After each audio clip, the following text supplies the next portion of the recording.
Selamat hari Minggu Jemaat Tuhan yang terkasih. Salam sejahtera bagi kita semua. Majelis Jemaat mengucapkan selamat beribadah bersama keluarga. Mohon perhatian untuk hal-hal sebagai berikut.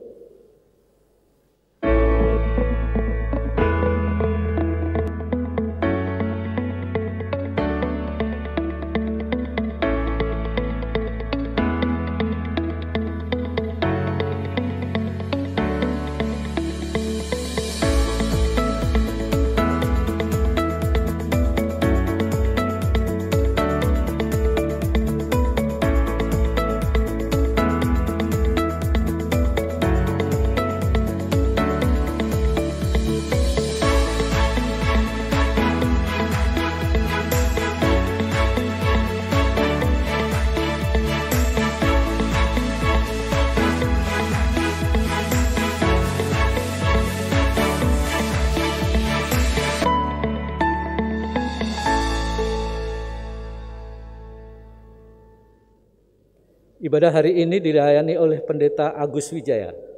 Demikian warta hari ini. Warta selengkapnya dapat dibaca dalam e-warta GKI Serpong.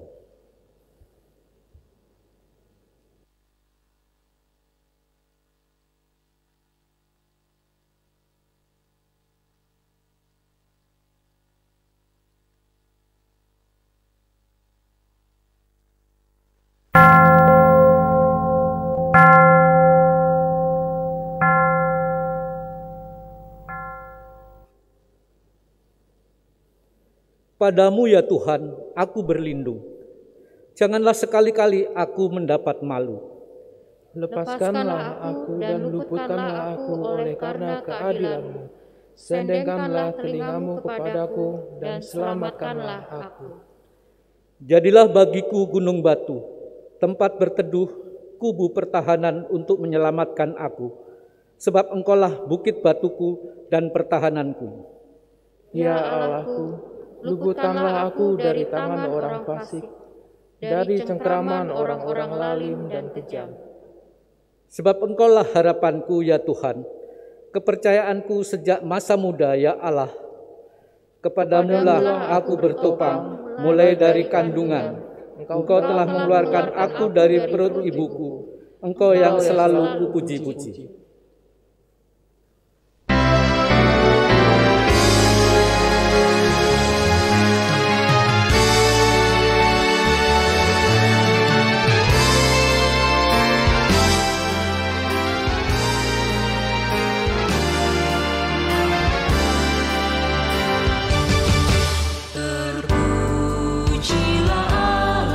Hikmatnya besar, begitu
marilah menoleh sejenak dan menghayati kembali bahwa sungguhnya penolong kita adalah Tuhan yang menciptakan langit, bumi, dan segala isinya, dan yang merengkuh kerapuhan ciptaan dalam kasih-Nya.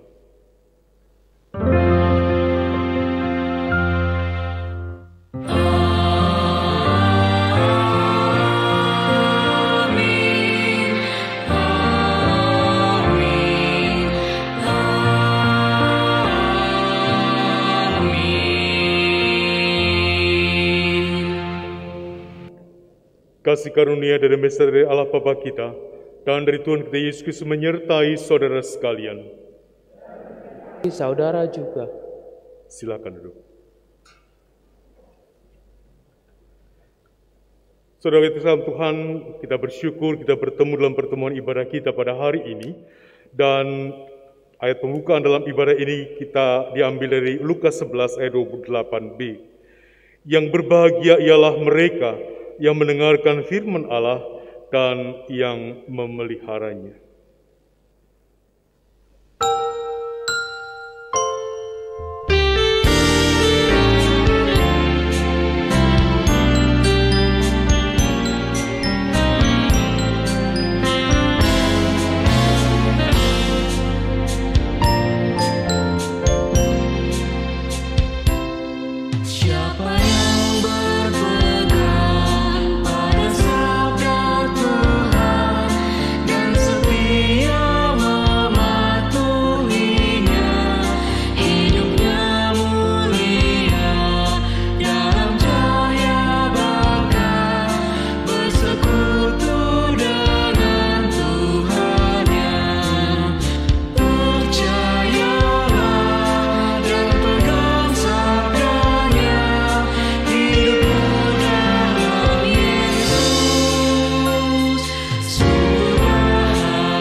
Umat terkasih, dalam kerendahan hati marilah kita menghadap kepada Tuhan dan mengaku di hadapannya betapa kita berdosa dan penuh dengan kesalahan.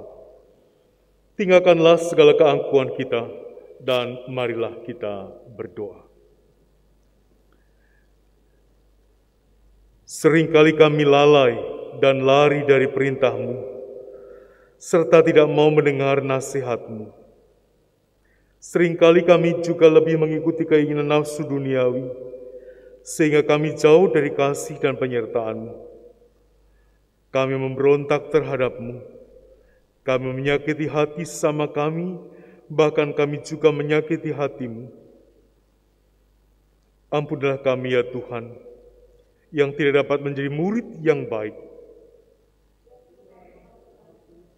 Ampunilah kami. Telah banyak perbuatan yang kami lakukan menyimpang dari jalan-Mu yang benar. Seringkali kami hidup dengan melupakan penyertaan-Mu. Kami merasa mampu bahkan kuat untuk menjalani hidup ini tanpa penyertaan-Mu.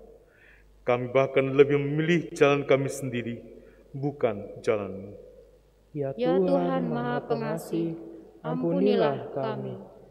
Ya Tuhan, kami mohon hapuskanlah segala dosa dan pelanggaran kami. Ubahkanlah hidup kami menjadi baru yang hidup sesuai dengan kehendak-Mu. Ampunlah kami ya Tuhan, dan jadikanlah kami umat-Mu yang lebih peduli daripada sesama. Dengarkanlah doa kami. Di dalam nama Tuhan Yesus kami berdoa. Amin.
Mari kita berdiri. Umat Tuhan yang terkasih, rasakanlah kemurahan Tuhan yang merangkul hidup kita, juga peliharalah kehidupan yang dibaharui oleh Tuhan, seperti yang kita yakini terjadi melalui keselamatan yang diberikannya. Seperti tertulis dalam Kisah Para Rasul 4 ayat yang ke-12, dan keselamatan tidak ada di dalam siapapun juga selain di dalam Dia, sebab di bawah kolong langit ini tidak ada nama lain yang diberikan kepada manusia yang olehnya kita dapat diselamatkan. Demikianlah berita anugerah dari Tuhan. Syukur kepada Allah. Tuhan telah mempersatukan kita, oleh karena marilah kita hidup dalam damai dan pengampunan. Damai Tuhan besertamu. Dan besertamu juga.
Silakan duduk kembali.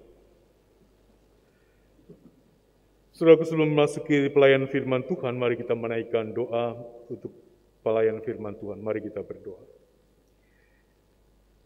Tuhan yang makasih, dalam perjalanan kehidupan kami, dalam siarah kami memerlukan firman yang terus mengingatkan kepada kami apa yang mesti kami lakukan sebagai orang-orang yang Engkau tebus dari dosa dan kesalahan kami. Karena itu kami hari ini di hari perhentian-Mu, kami juga ingin membaca dan merenungkan firman-Mu sebagai bagian di mana kami boleh mendapatkan apa yang mesti kami lakukan dalam kehidupan kami. Tolong setiap kami, tolong hamba-Mu yang akan menguraikan, biarlah kami boleh mendengar firman yang daripada-Mu saja.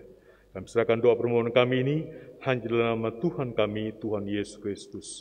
Amin. Saudara, bacaan kita pada hari ini diambil dari kitab Lukas, Lukas pasal yang keempat ayat yang ke-21 sampai dengan ayatnya yang ke-30.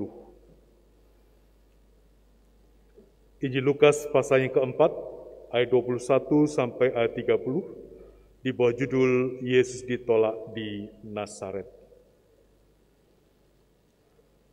Lukas 4 ayat 21 sampai 30 demikian firman Tuhan. Lalu ia memulai pengajar mereka, katanya, pada hari ini genaplah nas ini sewaktu kamu mendengarnya. Dan semua orang itu membenarkan dia dan mereka heran akan kata-kata yang indah yang diucapkannya. Lalu kata mereka, bukankah ia ini anak Yusuf? Maka berkatalah ia kepada mereka, tentu kamu akan mengatakan pepatah ini kepadaku, hai tabib, sembuhkanlah dirimu sendiri. Perbuatlah di sini juga di tempat asalmu ini segala yang kami dengar yang telah terjadi di Kapernaum. Dan katanya lagi, aku berkata kepadamu sesungguhnya tidak ada nabi yang dihargai di tempat asalnya. Dan aku berkata kepadamu, dan kataku ini benar, pada zaman Elia terdapat banyak perempuan janda di Israel ketika langit tertutup selama 3 tahun dan 6 bulan. Dan ketika bahaya kelaparan yang hebat menimpa seluruh negeri. Tetapi Elia diutus bukan kepada salah seorang dari mereka, melainkan kepada seorang perempuan janda di Sarfat di tanah Sidon. Dan pada zaman Nabi Elisa banyak orang kusta di Israel, dan tidak ada seorang pun dari mereka yang ditahirkan, selain daripada Naaman, orang Syria itu. Mendengar itu sangat marahlah semua orang yang di rumah ibadat itu. Mereka bangun, lalu menghalau Yesus keluar kota dan membawa dia ke tebing gunung tempat kota itu terletak, untuk melemparkan dia dari tebing itu. Tetapi ia berjalan lewat di tengah-tengah mereka lalu pergi. Saudara, demikianlah firman Tuhan, yang berbahagia setiap kita yang membaca firman Tuhan dan memeliharanya. Haleluya.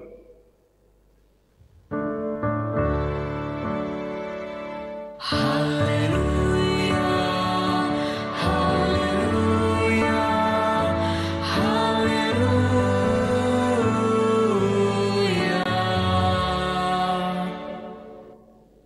Saudaraku, orang terkenal itu biasanya menjadi magnet buat orang-orang yang di sekitarnya.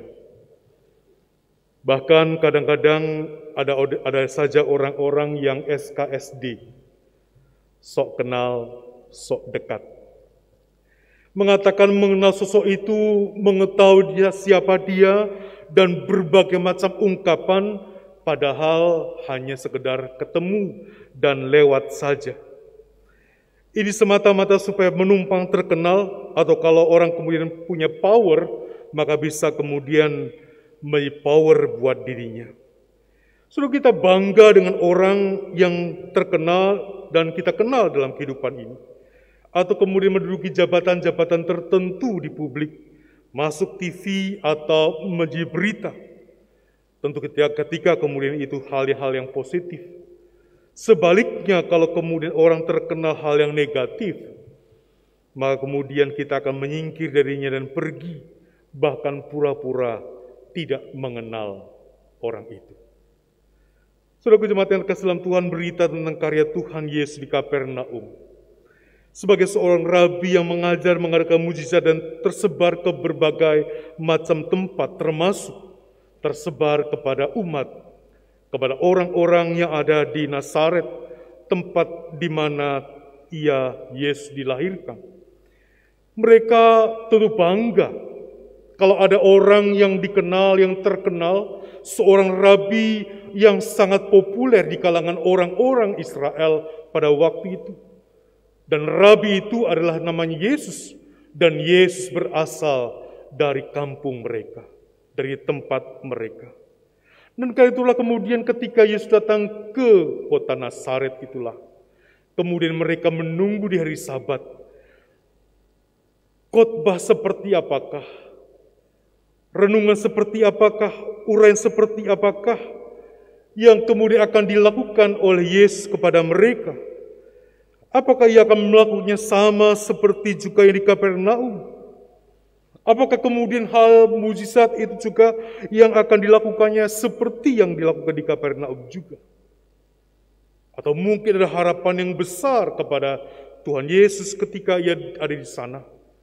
Mungkin dia akan lebih daripada yang dilakukan di Kapernaum. Dan saat itu di dalam pembacaan kitab suci, gulungan kitab yang diambil adalah Yesaya 61 ayat yang pertama sampai dengan ayatnya yang kedua. Gulungan kitab yang menegaskan kehadirannya di tengah-tengah dunia. Kehadiran Yesus di tengah-tengah dunia yang mewartakan shalom bagi dunia. Dan di sana kemudian Tuhan Yesus menegaskan, pada hari ini genaplah nas ini sewaktu kamu mendengarnya. Suatu tema yang tentu juga diaminkan oleh orang-orang Nazaret yang pada waktu itu masih berada di bawah penjajahan orang-orang Romawi. Suatu kata-kata ungkapan uraian yang menakjubkan mereka. Suatu pengharapan yang ingin mereka dengar. Hadirnya satu pengharapan bahwa mereka akan dilepaskan dari penjajahan orang-orang Romawi.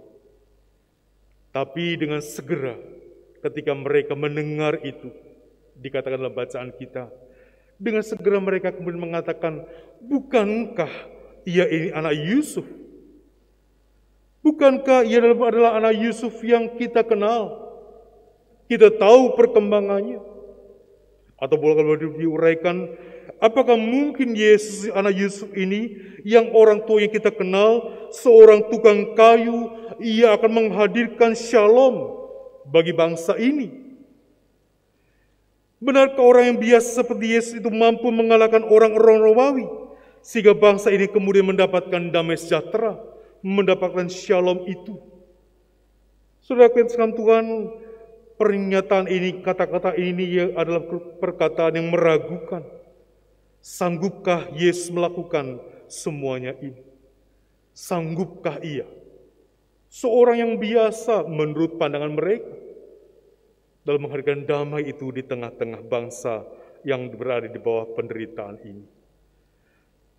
Saudaraku, hal ini juga dicatatkan dalam bacaan paralel kita Matius 13 ayat 54 sampai 57 yang mengatakan mereka kecewa dan menolak Yesus. Saudaraku, orang-orang Nazaret kecewa dan menolak Tuhan Yesus karena secara terus terang Tuhan Yesus menegur pikiran mereka yang mengharapkan Tuhan Yesus juga melakukan berbagai macam mukjizat yang dilakukan oleh Tuhan Yesus di Kapernaum, supaya yang dilakukan di sana juga dilakukan di Nazaret, di tempat ia bertumbuh dan berkembang.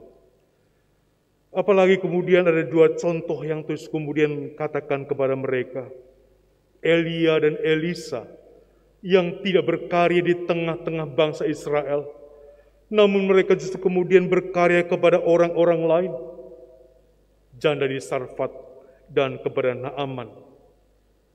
Ini kemudian semakin membuat mereka kemudian marah dan dikatakan hampir-hampir membunuh Tuhan Yesus.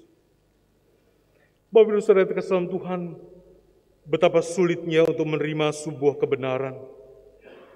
Orang selalu minta bukti. Orang selalu cenderung untuk buru-buru menolak. Orang cenderung kemudian mengkotakkan tentang orang lain sesuai dengan pengharapannya.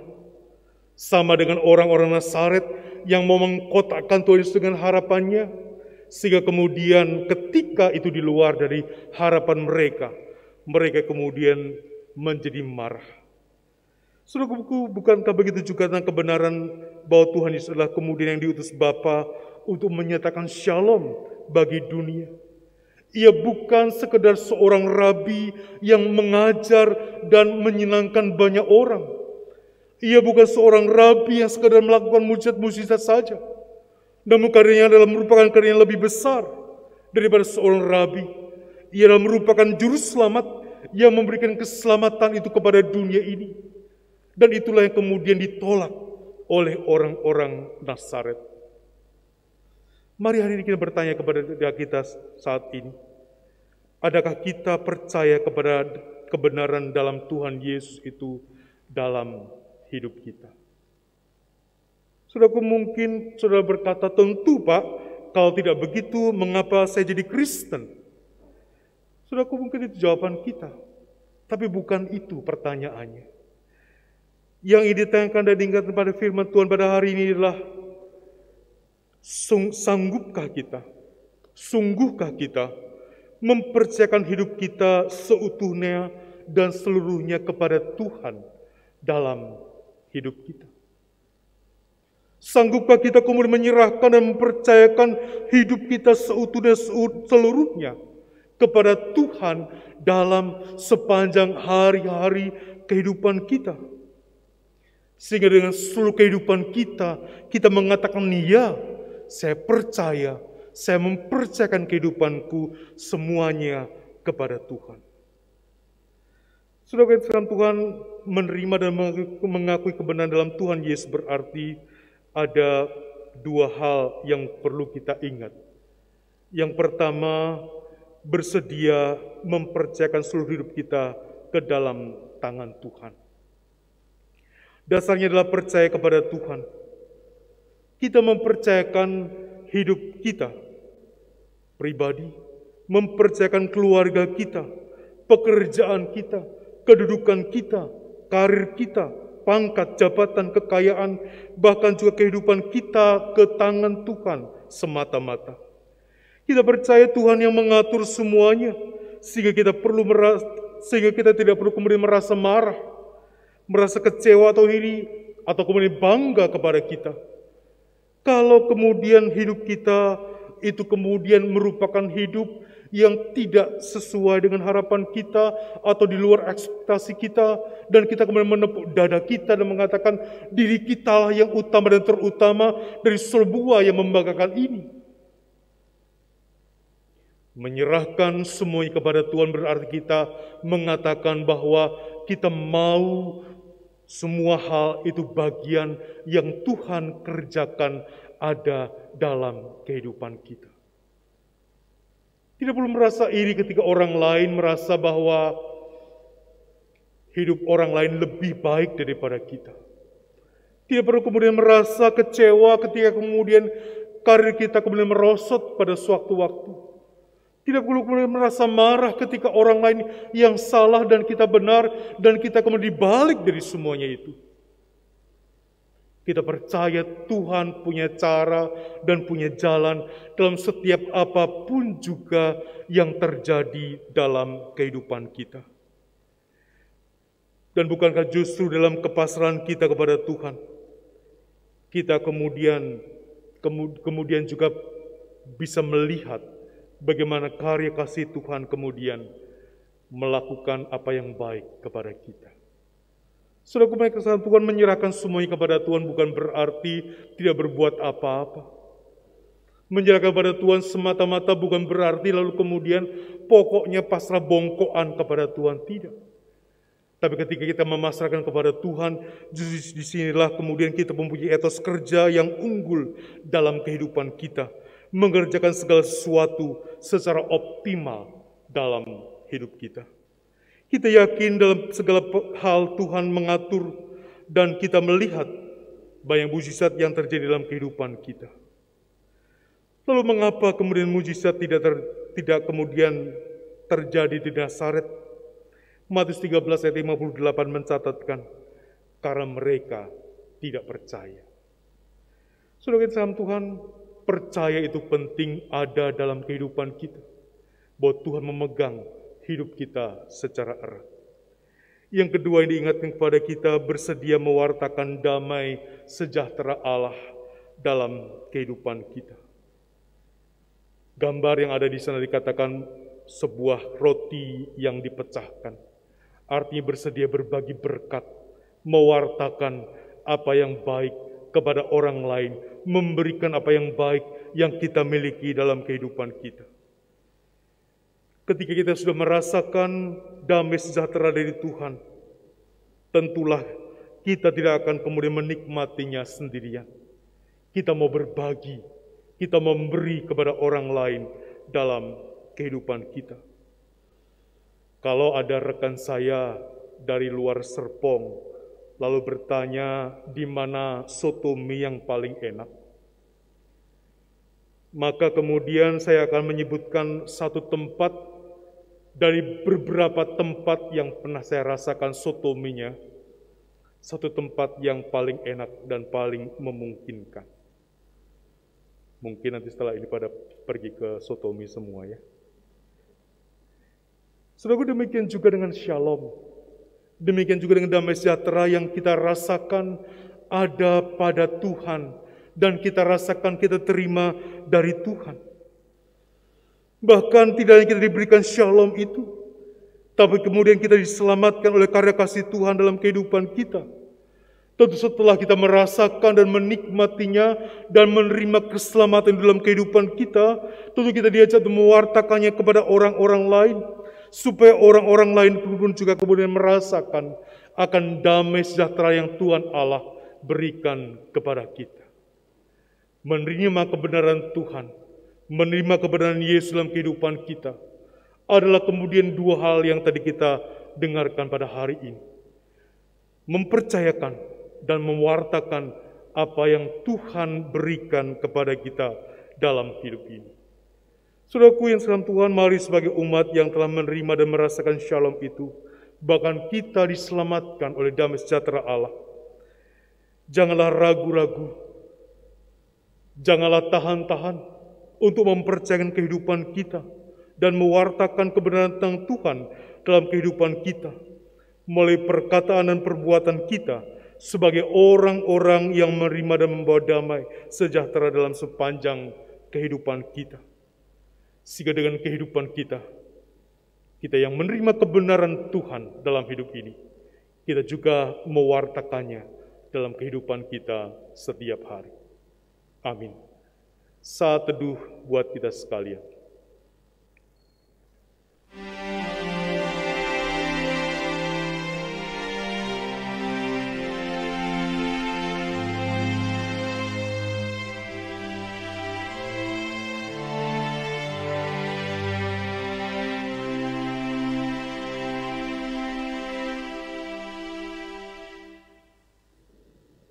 Kita mendengarkan persembahan pujian.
Jemaat kami undang berdiri.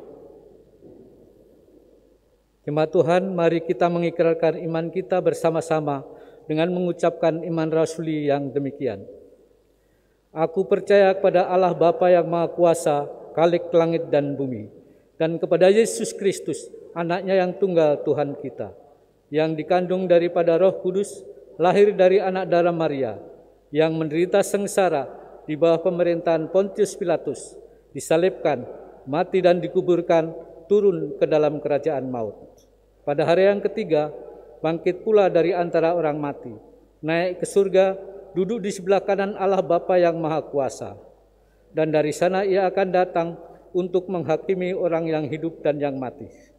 Aku percaya kepada Roh Kudus, gereja yang kudus dan am, persekutuan orang kudus, pengampunan dosa, kebangkitan orang mati, dan hidup yang kekal. Amin. Jemaat dipersilakan duduk kembali. Saudara, kembali kita menaikkan doa syafaat kita dan nanti kita akan mengakhirinya dengan menyanyikan doa Bapa kami. Mari kita berdoa. Tuhan, kami bersyukur kalau kami diingatkan supaya kami menjadi orang-orang yang menerima kebenaran Yesus dalam kehidupan kami. Ia sebagai Tuhan dan Juru Selamat kami, yang memberikan shalom damai sejahtera dalam kehidupan kami, dan yang memberikan keselamatan kepada kami. Tuhan, ajar kami sebagai umat-Mu senantiasa berpaut kepada pengakuan ini. Bapak yang kasih bersama, kami juga memohon, kami kasih juga terus menyertai memberkati untuk persekutuan kami GKI Serpong, dan kasih-Mu yang senantiasa menguatkan dan mengeratkan kami dalam persekutuan kami, kesaksian dan pelayanan kami. Sekali beri tengah-tengah pandemi, biarlah Tuhan karya kasih-Mu tetap nyata dalam kehidupan kami sebagai umat milik kepunyaan. Kami berdoa untuk saudara kami dalam sakit dan lemah tubuh. Tangan Tuhan yang memberikan kesembuhan kepada setiap saudara kami. Tangan kasih-Mu yang penuh kuasa itulah yang senantiasa memberikan kebaikan kepada setiap saudara kami. Kami juga berdoa untuk setiap kami yang datang dalam membawa pergumulan-pergumulan kehidupan kami. Tangan kasih Tuhan yang memberkati dan menyertai, sehingga dalam kasih dan penyertaan-Mu lah maka kami boleh diberikan kekuatan, dan kami juga diberikan jalan keluar dalam kehidupan kami. Bapak yang berkasih, bersama-sama kami juga terus berdoa untuk perkembangan pertumbuhan dari pos kebaktian Foresta, pos jemaat Cikoleang, dan juga untuk perencanaan di Nusa Loka. Tangan Tuhan yang menyertai dan memberkati semuanya, tangan Tuhan yang berkarya di dalamnya, tangan Tuhan yang terus bersama-sama dengan kami, mewujudkan akan persekutuan-persekutuan umat milik kepunyaan Tuhan, baik di Foresta, di Cikoleang, maupun juga di Nusa Loka. Berkat penyertaan-Mu lah yang senantiasa kami harapkan. Kami juga bersyukur kalau dalam persekutuan kami juga dibantu oleh MyTV. Tuhan memberkati dan menyertai MyTV di dalam segala karyanya yang boleh menolong kami dalam beribadah minggu dalam setiap hari minggu. Tuhan yang makasih, kami juga memohon, kami makasih terus menyertai memberkati pemimpin-pemimpin kami, bangsa dan negara kami. Biar Tuhan yang memberikan hikmat kepada setiap mereka, sehingga mereka juga memimpin dengan baik.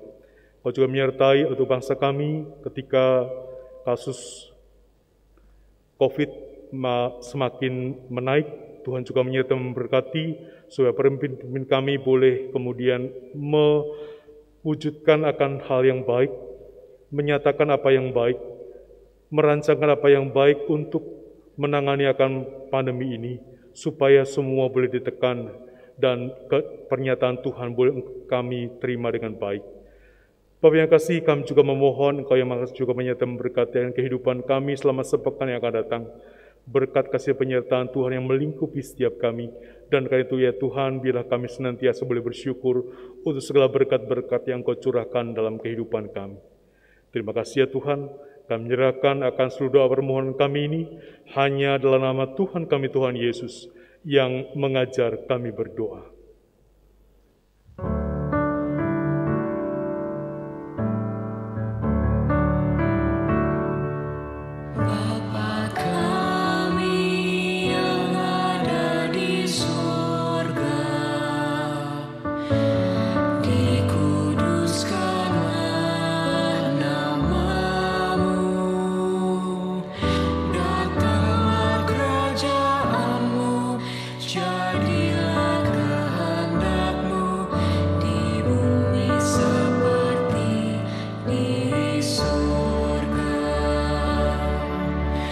Beri kami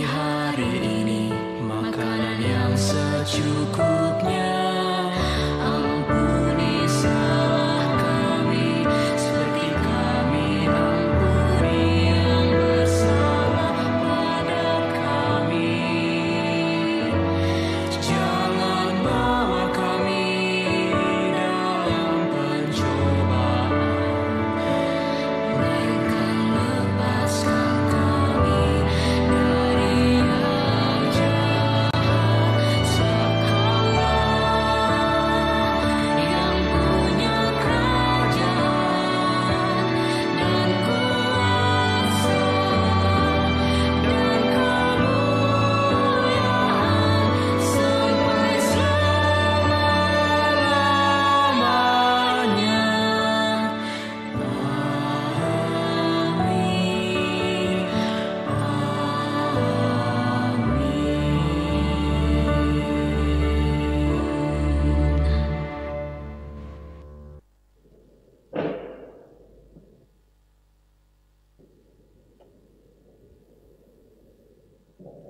Umat Tuhan yang terkasih, mari kita memberikan persembahan syukur kita kepada Tuhan. Firman Tuhan yang melandasi persembahan syukur kita tertulis dalam Mazmur 4 ayat 6. Persembahkanlah korban yang benar dan percayalah kepada Tuhan.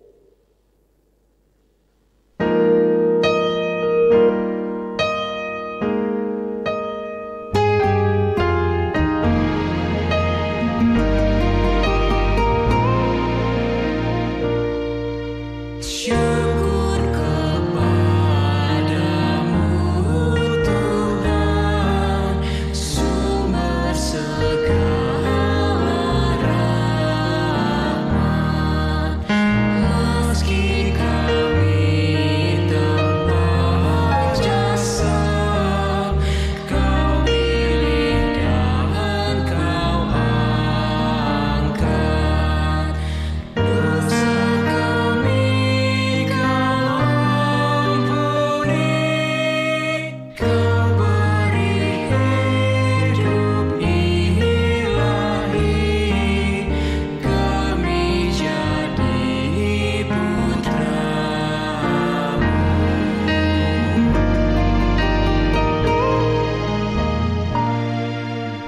Kami hendak mengikuti jejak Yesus Sang Nabi, mengamalkan cinta bakti di masyarakat kami. Syukur kepadamu Tuhan, atas baptis yang mulia, tanda rahmat dan iman.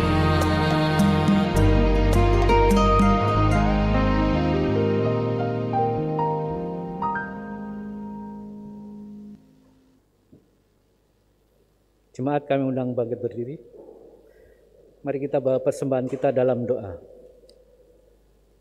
Ya Allah, Sang Pemelihara kehidupan, kami bersyukur atas pemeliharaan Tuhan dalam hidup kami, khususnya di masa pandemi yang masih berlangsung ini. Engkau tetap memelihara kehidupan kami dan tetap mencurahkan berkat bagi kami. Saat ini kami bersyukur atas kesempatan yang Tuhan berikan kepada kami untuk menyampaikan persembahan syukur kami. Kiranya Tuhan berkati persembahan kami agar dapat berguna untuk pekerjaan kemuliaan nama Tuhan. Berkati orang-orang yang Tuhan utus mengelola persembahan ini agar tetap memiliki rasa takut kepada Tuhan dalam melaksanakan tugasnya. Terima kasih Tuhan, dalam nama Tuhan Yesus kami berdoa. Amin. Saudaraku, mari sebagai orang-orang yang menerima kebenaran Tuhan dalam kehidupan kita, kita senantiasa menjadi orang-orang yang terus percaya dan mempercayakan kehidupan kita kepada Tuhan dan mewartakan akan kasih Tuhan, shalom Tuhan dalam kehidupan kita setiap hari. Kita harus membawa berita.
Saudaraku, arahkanlah hatimu kepada Tuhan. Kami mengarahkan hati kami kepada Tuhan. Jadilah saksi Kristus. Syukur kepada Allah, Terpujilah Tuhan, kini dan selamanya. dan terimalah berkat Tuhan. Kasih karunia Tuhan Yesus, kasih Allah Bapa, persekutuan dengan Roh Kudus, menyertai saudara dari sekarang ini sampai selama-lamanya. Amin.